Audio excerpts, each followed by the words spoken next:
Assalamualaikum warahmatullahi wabarakatuh. Sobat Jagat Loka, sebelum masuk ke cerita, saya akan senang sekali jika Anda menjawab Waalaikumsalam di kolom komentar. Karena dengan menjawab salam, kita akan dibukakan pintu-pintu berkah dan barokah. Dan juga ketika Anda menjawab salam saya, maka itu adalah bentuk apresiasi yang lebih tinggi untuk saya dan tim, daripada hanya sekedar like, subscribe, dan share.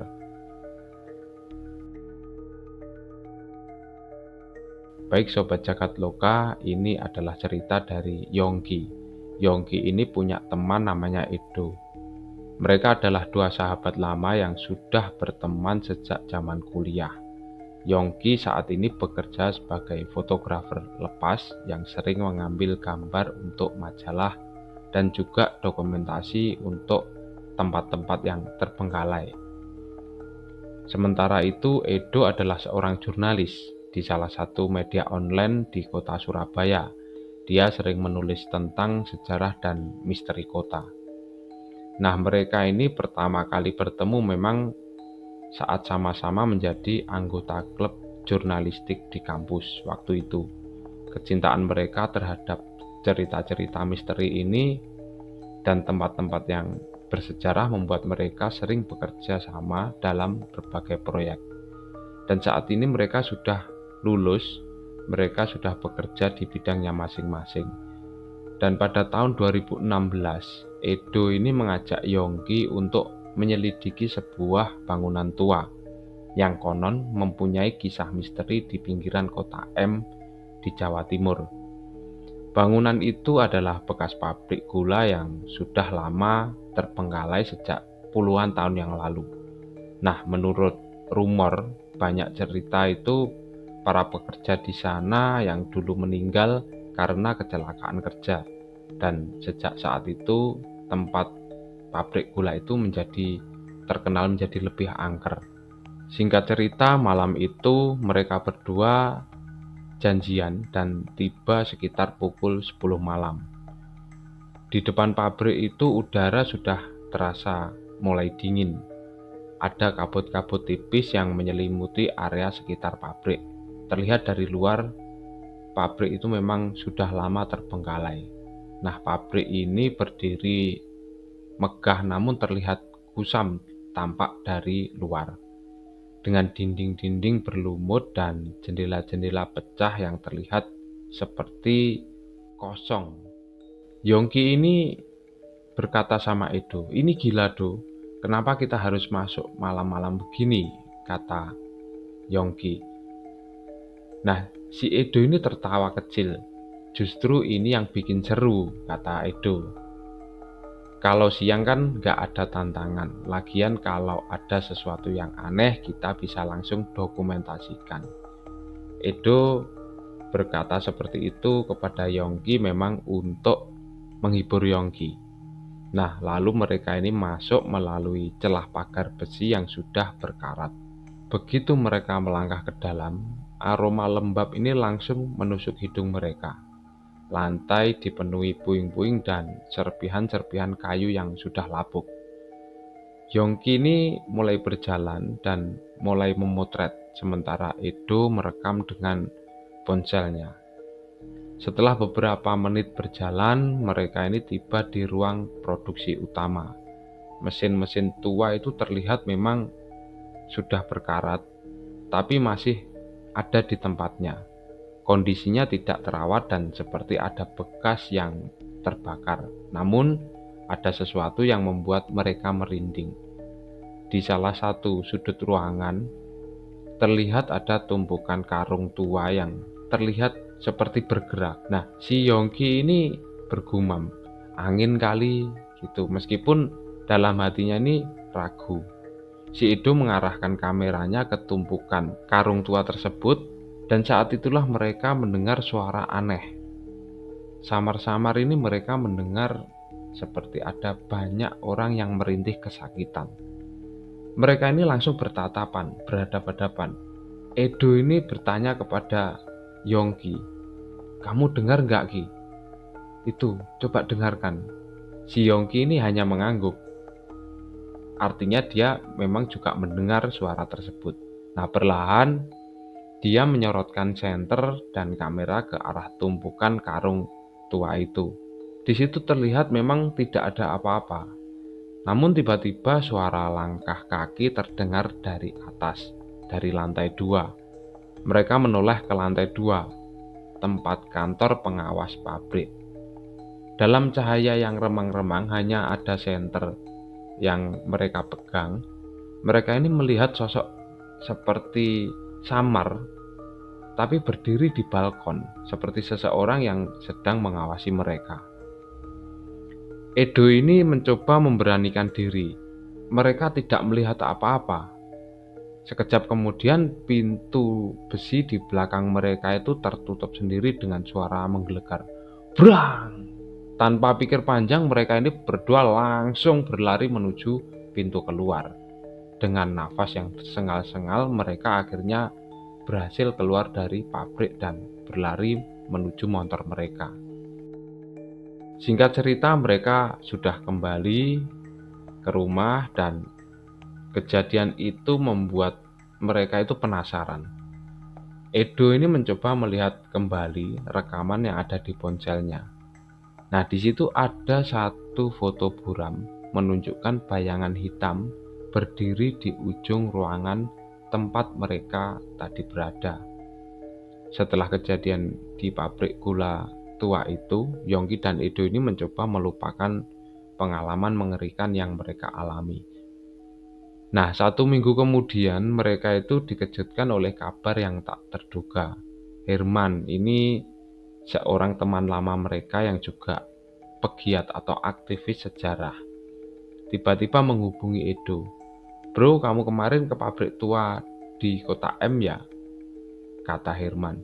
Aku nemu sesuatu yang kamu harus lihat. Ini tidak tahu bagaimana awal ceritanya.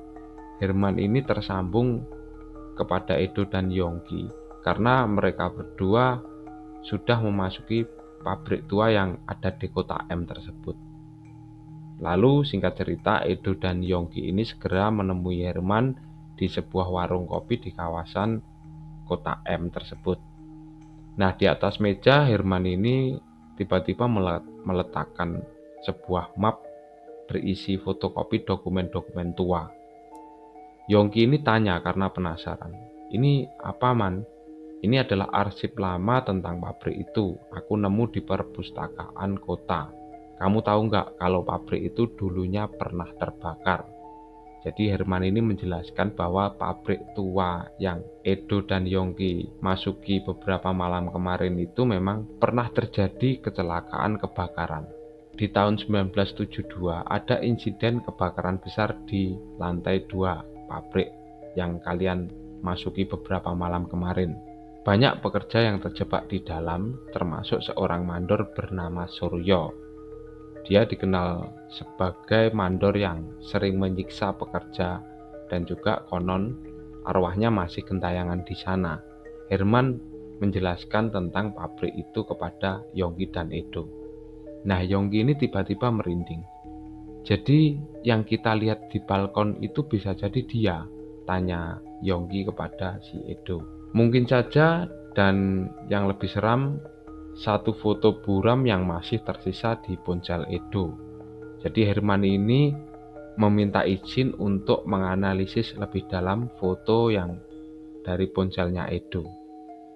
2 hari kemudian, Herman mengirim pesan kepada grup chat.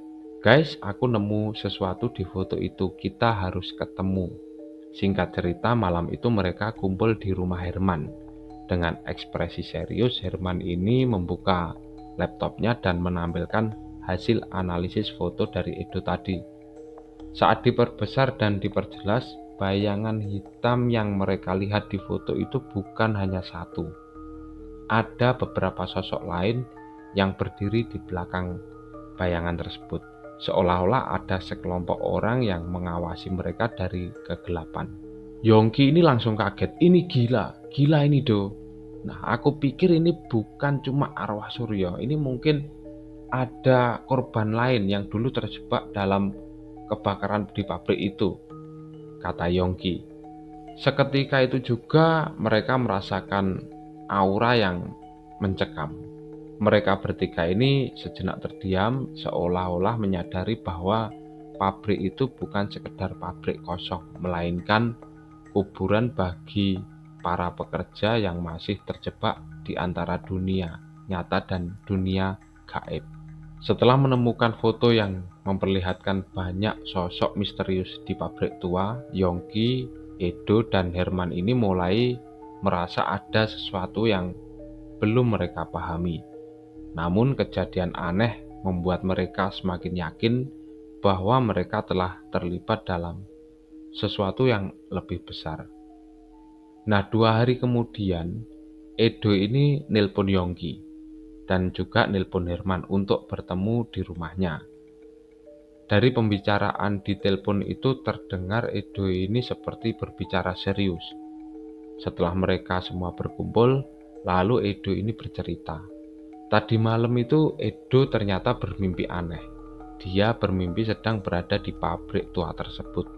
Dan saat memasuki ruang mesin, Edo ini mendengar samar-samar ada suara. Kembalikan, kembalikan. Inilah yang membuat mereka bertiga ini bingung. Namun yang lebih menyeramkan adalah ketika Edo membuka kembali file rekaman suara dari malam kejadian di pabrik. Saat mereka itu memutar videonya, terdengar suara-suara aneh seperti desahan nafas dan bisikan yang agak jelas. Kembalikan, kembalikan. Mereka bertiga ini saling berpandangan. Apa ini maksudnya? Tanya Yongki. Herman tiba-tiba terlihat gelisah.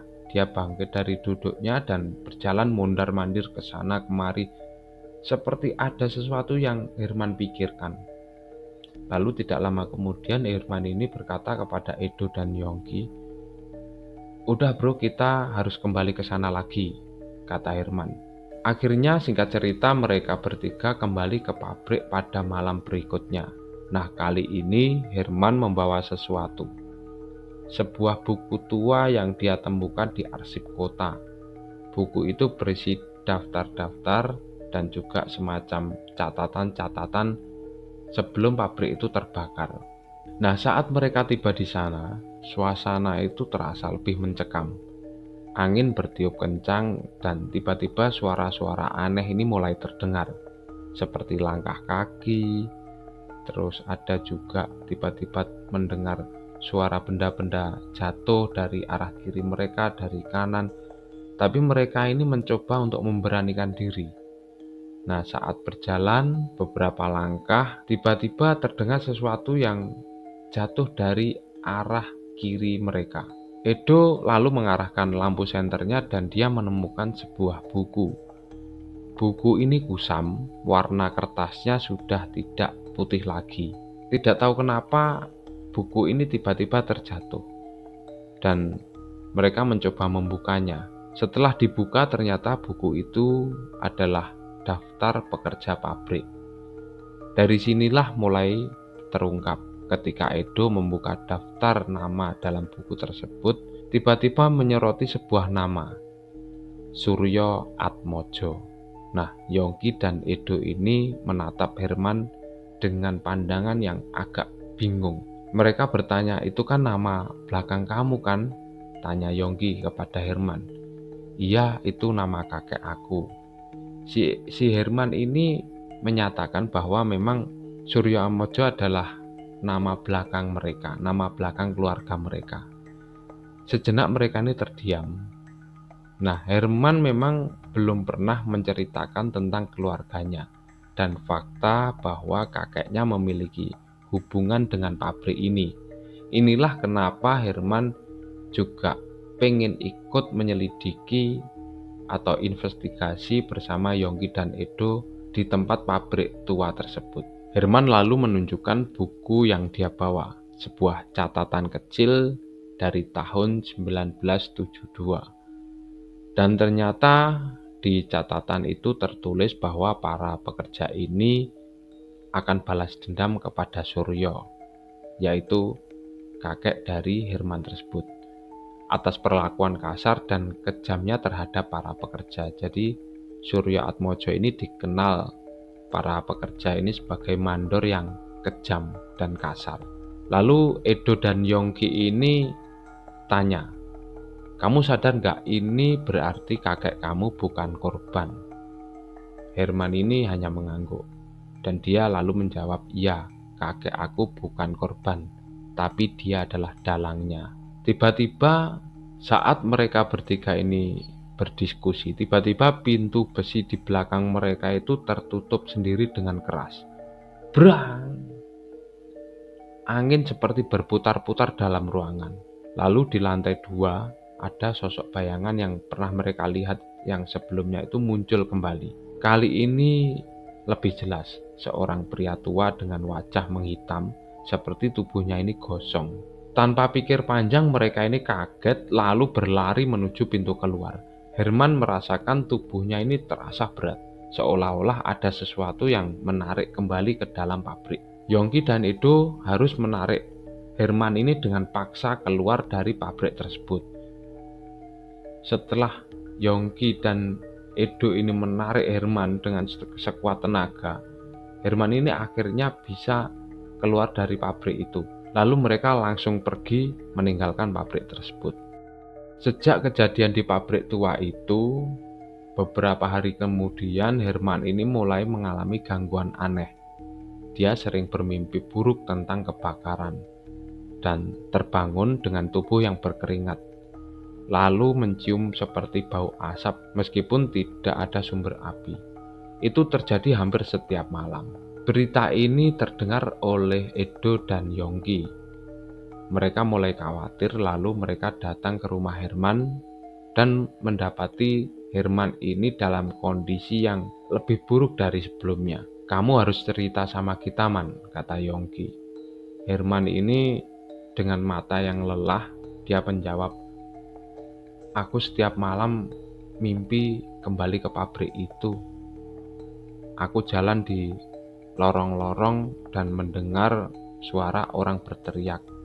Dan yang paling aneh adalah aku selalu bangun dan mencium bau asap seperti kamar ini habis ada yang bakar-bakar." Jadi Herman ini menjelaskan, setiap malam itu dia bermimpi kembali ke pabrik tua itu.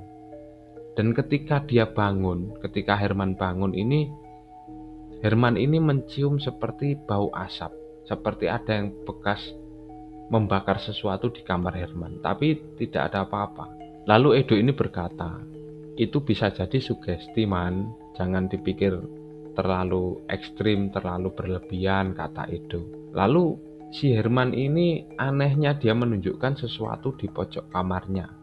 Nah, Yongki dan Edo ini langsung kaget. Di situ ada abu tipis tercecer di lantai seperti bekas sesuatu yang terbakar. Padahal mereka semua tahu bahwa di rumah itu tidak ada yang memasak pakai kayu bakar. "Udah, kita harus mencari tahu lebih dalam," kata Edo seperti itu. Akhirnya, singkat cerita, mereka mencari data sejarah di arsip kota. Nah, di sana mereka menemukan sebuah laporan pada tahun 1972 yang tidak pernah dipublikasikan. Laporan itu menyebutkan bahwa kebakaran di pabrik itu bukanlah sebuah kecelakaan, tetapi diduga akibat sabotase oleh para pekerja yang memberontak terhadap pemilik pabrik. Menurut laporan itu, mayat Suryo Atmojo, seorang mandor alias kakeknya Herman ini tidak pernah ditemukan mayatnya.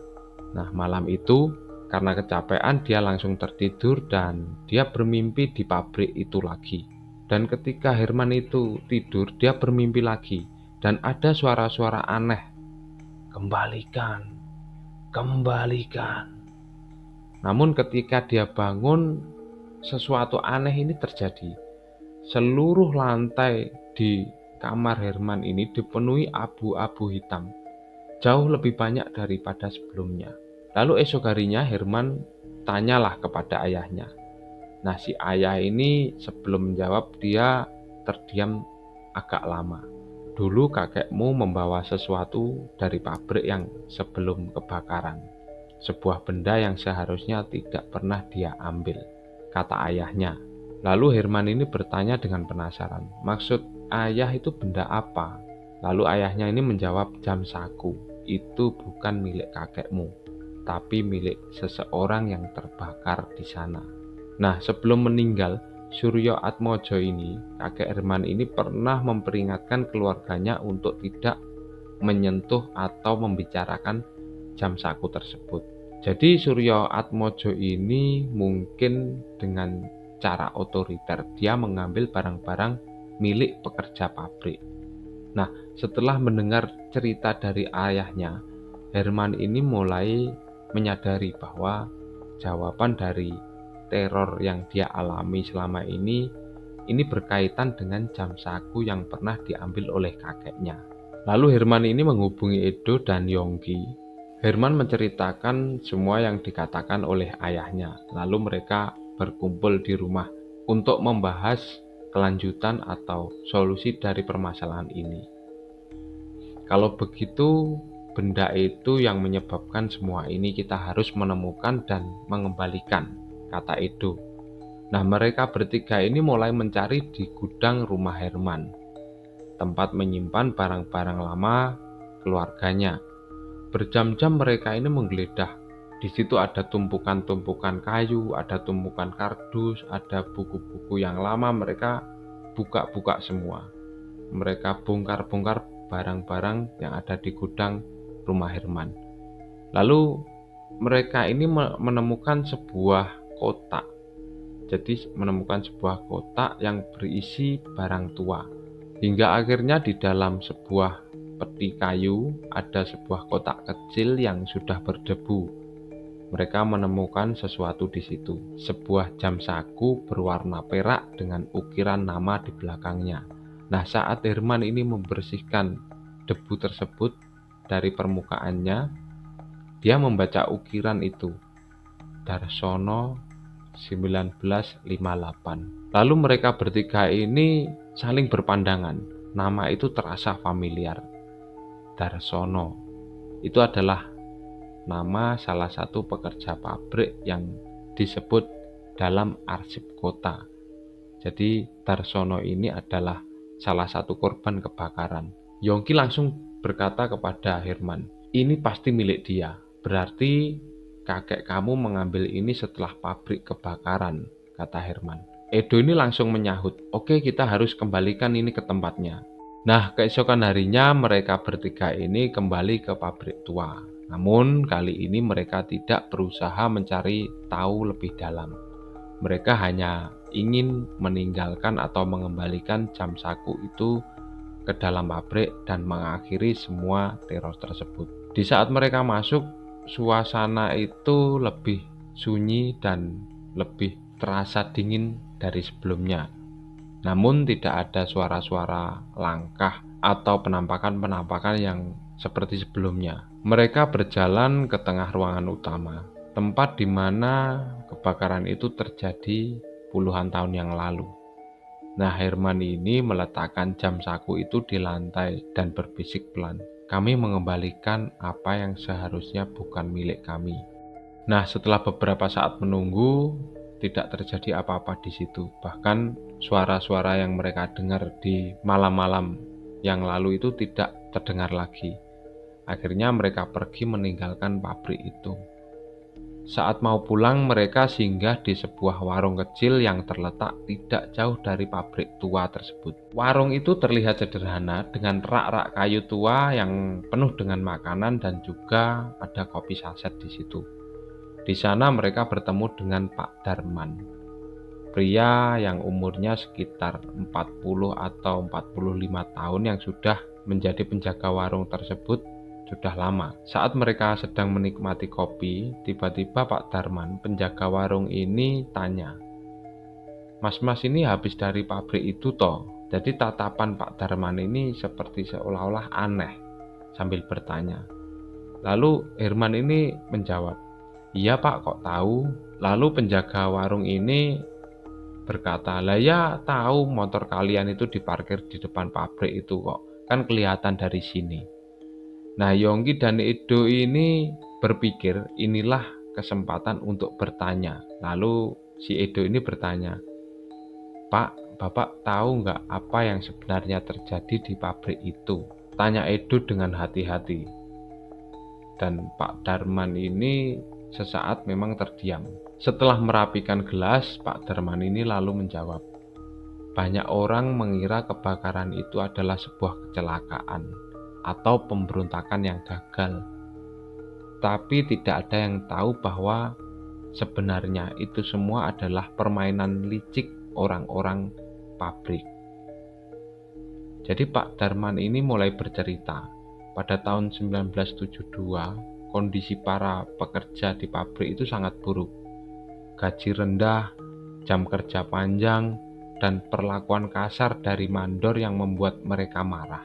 Diam-diam ada sekelompok pekerja berencana membakar pabrik itu sebagai bentuk perlawanan. Namun, sebelum rencana itu terlaksana, ada seseorang yang membocorkan kepada pemilik pabrik. Yang membocorkan ini kepada pemilik pabrik adalah Darsono. Herman ini merasakan dadanya ini berdebar kencang. Lalu Pak Darman melanjutkan ceritanya. Darsono yang awalnya ikut merencanakan pemberontakan, justru membocorkan informasi itu kepada pemilik pabrik. Sebagai gantinya, Darsono ini dijanjikan dia naik pangkat dan juga ada jaminan keselamatan. Tapi pemilik pabrik ini bukanlah orang yang bodoh. Pemilik pabrik ini justru merencanakan sesuatu yang lebih kejam. Mereka membiarkan api menyebar dengan sengaja, mengunci beberapa pekerja di dalamnya agar para pemberontak ini terbakar hidup-hidup. Nah, dengan begitu kebakaran itu akan terlihat seolah-olah sebagai kecelakaan kerja. Ketika api mulai menyebar, mandor pabrik ini yang bernama Suryo Atmojo, kakek Herman, sebenarnya punya kesempatan untuk menyelamatkan beberapa pekerja. Tapi dia tidak melakukannya. Malah sebaliknya, dia mengambil sesuatu dari Darsono dan meninggalkannya di dalam pabrik. Bagi Suryo Atmojo, Darsono ini adalah pengkhianat. Suryo Atmojo ini berpikir itu adalah hukuman bagi seorang pengkhianat. Biarkan dia terbakar juga di dalam pabrik. Setelah kebenaran ini terungkap, Herman ini menceritakan hal itu kepada ayahnya. Dan setelah cerita kepada ayahnya, akhirnya keluarga Herman mengadakan tahlilan untuk mengirim doa untuk para korban kebakaran pabrik tersebut. Utamanya juga kepada kakek Herman, yaitu Suryo Atmojo. Itulah tadi kisah Herman, Yongki, dan juga Edo. Sobat Jagat Loka, sejarah tidak akan pernah benar-benar terkubur, karena kebenaran akan selalu menentukan jalannya untuk terungkap. Dan jika Sobat Jagat Loka punya cerita horor, misteri, dan mencekam, silahkan komentar di bawah. Terima kasih sudah mendengar cerita ini. Sampai jumpa di cerita selanjutnya. Wallahul muwaffiq ila aqwamit thoriq. Wassalamualaikum warahmatullahi wabarakatuh dan selamat malam.